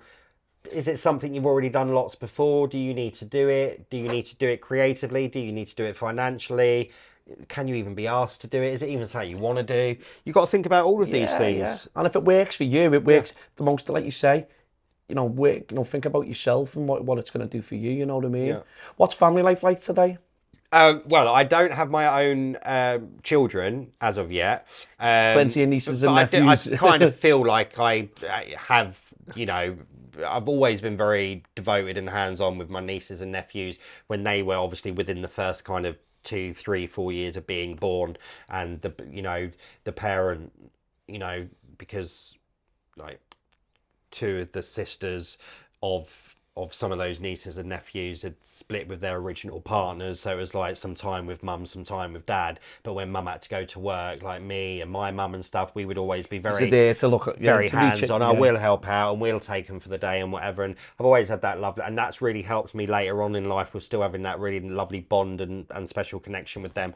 But I am very hands-on at the moment with two of my nephews, who are the kind of the youngest two amongst the whole family, a 2-year-old and a 4-year-old. They've starred in some of my videos, and I spend, it's almost like I mean, obviously I'm uncle, but sometimes it feels like more than that, you know. It's kind of very much helping support, because the father works full time, and the mum just needs that kind of support, because it's a 2-year-old boy with high energy and a 4-year-old boy with high energy. Not much age difference. So you know what it's like. Mum and dad, you know, still alive, but, you know, of an age where, you know, my mum just fell down the stairs recently and broke her leg, and, you know, my dad has, my dad's diabetic, and, you know, he's losing his eyesight, and he's had a triple heart bypass, and he's got a pacemaker, you know, all of these things where it's like,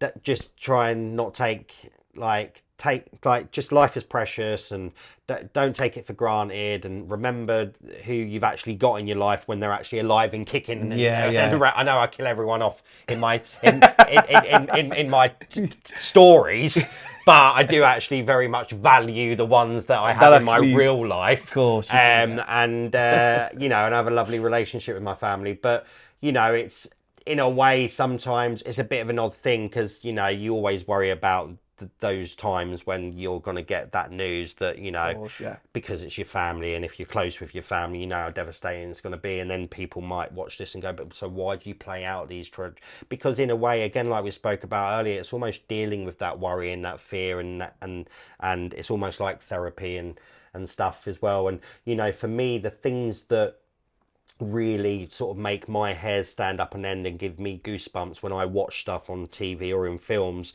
is the really heart-wrenching, dramatic, raw scenes, scenarios, and I'm like tearing up and my hairs are on end, and I have such a visceral, emotional connection with it. And I think, God, that really affected me. And then I think, that's what I want my audience to feel like when they watch it. When they watch my content, I want them to be like crying and hairs on end, and oh my God, this is like so. But on the edge of the seat. Do you know what I mean? And so that's just my style. It's just my vibe, So what's in the pipeline for Lewis Saunderson? So, a few beers tonight. No.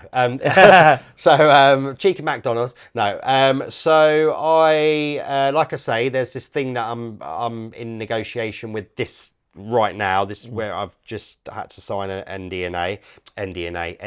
Yeah. And obviously there's the film in November, which I'll be able to tell very soon. Yeah, and sort of put it all out there on my socials once everything's officially signed. Contract on and all that, yeah. And I definitely 100% know that I want to do it. Because obviously my worry was, when I found out about it 3-4 weeks ago, my anxiety was still a bit, and I'm thinking, but it is November and I should be all right by then. But again, you just don't. I've got to start taking these leaps, otherwise I'm never going to be able to leave my all slowly, leave my city again. Do you know what I mean? Yeah. You know where to find me. Just come to Peterborough. I don't leave the city.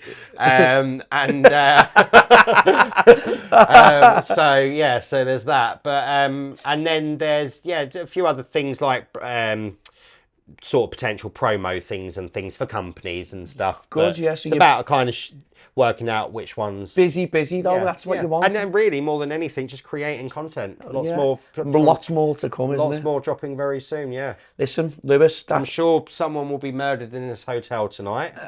You know what? After you've just been telling us, obviously when we leave and stuff in a bit, you'll be like, and then you'll probably do some content creating and whatever that'll be, and we can say we actually done our podcast in that room, in that scene there. Yeah. But Lewis, that episode, like from start to finish, was, certainly had good, bad and ugly in it. And I just want to say thank you very much for sharing the good, the bad and the ugly. You're welcome. Thank you so much. Yeah, thank you, mate.